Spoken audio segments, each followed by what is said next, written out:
You want to hear how a quiet neighborhood can chew you up and spit you out? Pull up a chair. When I moved to Cedar Hollow, all I wanted was peace, fresh start, clean slate, no drama. What I got was something closer to a war zone. HOA fines that started looking a lot like threats, a stalker with my daughter in his crosshairs, and a neighborhood ruled by the kind of woman who could smile while ruining your life. Yeah, that happened. And if you think I started this, you're dead wrong. But when they came for my family, I made damn sure I was the one to finish it. See, 5 years back, I wasn't just running from Colorado. I was clawing my way out of hell. My ex had spiraled so far down the bottle there was nothing left for me to salvage, and after the cops showed up for the third time, I drew a hard line. Therapy, interventions, threats, all for nothing. 2 years of family court later, I got custody of my daughter, Maddie, 15 going on 40. We packed what we could into my old SUV, shut the door on a decade of chaos, and pointed north for Oregon. Cedar Hollow looked like it belonged on a magazine cover. Lawns trimmed within an inch of their lives, golden retrievers on every corner, people waving like it was still the Eisenhower years. Not cheap, but safe. I thought Maddie deserved that. Hell, I thought maybe we both did. The HOA seemed fine, not the horror movie you hear about online. Dues were reasonable, the place was spotless, and most of the neighbors would actually stop to say hi.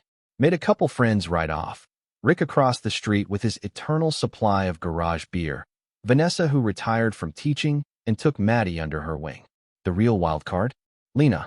Met her first on a homeowners forum, trading horror stories about overzealous board members. She was blunt, funny, and sharp enough to cut glass.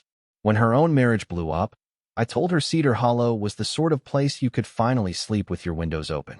She moved in a month later, and my kid immediately decided Lena was the cool aunt she'd always wanted. Life smoothed out for a while. Maddie was prepping for college. I kept myself busy with remote work and sawdust in the garage, trying to make more than just spaghetti for dinner once a week. Then came the HOA election. Mrs. Dempsey, who baked cookies for every meeting and once helped me unclog a gutter in a storm, retired after 6 years. 3 people ran for the spot: Doug, ex-military, spreadsheet nerd, some barbecue revivalist, and Karen. Oh, Karen. Middle-aged, power-walking, laser smile.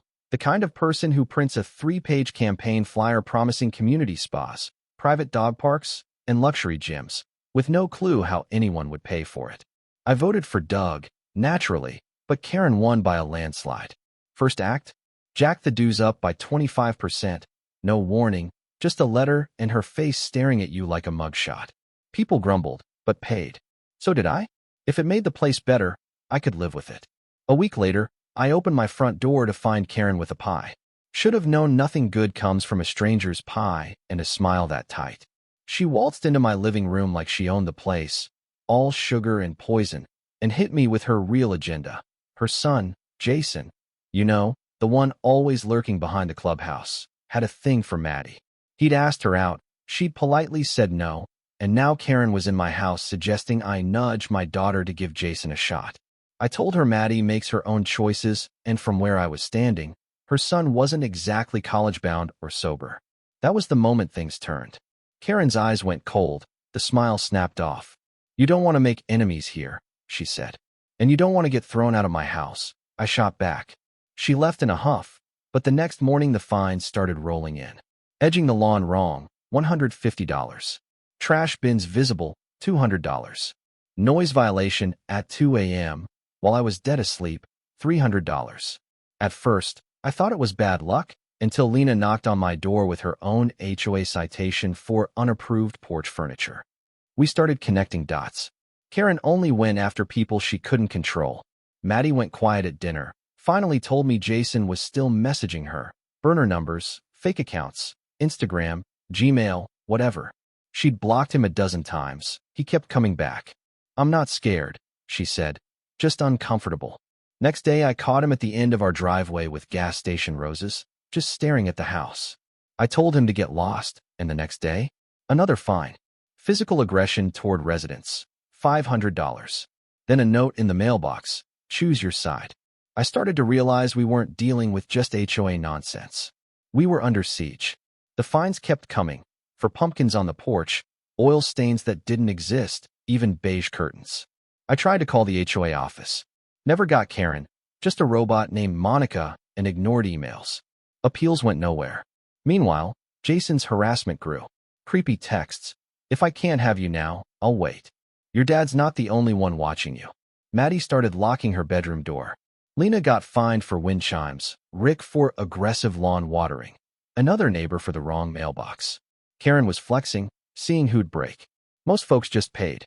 I got desperate, called an attorney, Shelley, tough as nails.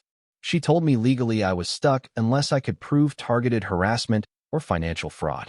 She hooked me up with a PI, Alan, who looked like he'd wrestled snakes for breakfast. We wired up cameras, started collecting footage. That's when things escalated. A letter threatening legal action for unpaid fines. Karen sneaking onto my property at 3 a.m., moving trash bins, clipping flowers from Lena's yard, and dumping them on mine. Gaslighting, pure and simple. But then, someone left a red stone on my porch. No note, just a warning. By December, the fines were over $3,000 and the HOA was threatening to put a lien on my house. Karen started pushing for a hearing to label me a dangerous influence. Meanwhile, Jason's texts got darker, his visits bolder. One night, he sent a selfie flipping off the camera with the caption, "Next time I'll knock." That's when Alan hit gold. He found Karen was siphoning HOA funds to fake improvement projects, the spa, the dog park, all of it a front for shell companies in her son's name. Fraud, plain as day. We needed more video. Then Karen upped the ante. I found a handwritten notice taped to my garage. HOA approved property cleanup. Minutes later, two guys showed up with chainsaws and a chipper, ready to mow down my yard. I stopped them cold, threatened trespassing, and called the sheriff. The deputy just sighed. Another HOA dispute? I laughed, but it wasn't funny anymore. That night, Lena came over. We shared a bottle of wine, both too tired to fake optimism, and just sat there, feeling outnumbered. 2 days later, Maddie came downstairs pale as a ghost. "He's outside," she whispered. Jason was back, holding a sign, staring. I snapped, stormed out, and found a neighbor filming me. Guess what? Another $750 fine for harassing neighbors. At that point, I'd had enough. No more defense. Alan dug deeper, found Karen meeting a contractor at a fake project site. Video, audio, the works. The real explosion came when Maddie was home alone one night, and Jason broke in with two friends. They smashed the front window, tried to break down her door. Maddie called me in a panic, and I've never driven so fast in my life. When I got there, the house was trashed, my daughter barricaded upstairs, 3 thugs trying to break through. I fought them off until the cops burst in. Jason went to jail in cuffs. The neighborhood was a crime scene. After that, everything unraveled for Karen. Shelley and Alan turned over evidence to the DA. Fraud, harassment, conspiracy, the works. The police and the local news descended, neighbors started talking, and a class action suit built overnight. At the hearing, Maddie testified, the evidence rolled out, and Karen's face went from smug to shell-shocked in seconds. The judge didn't even need a recess. Karen was cuffed for embezzlement and fraud, her son for assault and stalking. The whole board collapsed, the HOA under investigation, the neighborhood in ruins. But even after winning, it wasn't over. Rumors spread. Some neighbors blamed me for shaming the street, and mortgage companies froze everything with the lawsuit pending. We couldn't sell, couldn't move, just waited it out, patched walls, and tried to keep Maddie focused on college. Lena helped, bringing over her golden retriever and groceries, being the kind of person who stands with you, not behind you. Just when things started to settle, the house was set on fire. Someone torched the backyard fence and shed. The message was clear. You can't fix rot that deep. So we left. Shelley found a buyer willing to take the house, lawsuit and all, for a discount. I packed what mattered, left the rest, and we walked out of Cedar Hollow for good.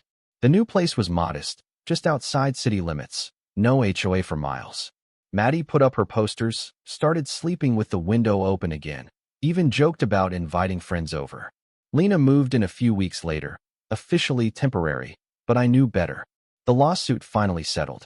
Karen got 18 years, Jason 23, the rest plea bargained out of state. The court awarded us enough for Maddie's college and a chunk of savings, but honestly, the real prize was finally being left alone. Sometimes, trauma sneaks back in the little moments, a loud knock, a creak in the hallway. But sitting on the porch with Maddie reading, Lena's feet in my lap, and Moose snoring by the grill, I realized, for the first time in a long while, no one was watching us. No cameras, no fines, no pastel demons with pies and threats. Just peace. But hey, let me ask you, was I right to fight back the way I did? Is justice ever that simple, or does it always leave a scar? Tell me below, what would you have done if it was your family, your home, your life on the line? Go ahead, I'm listening.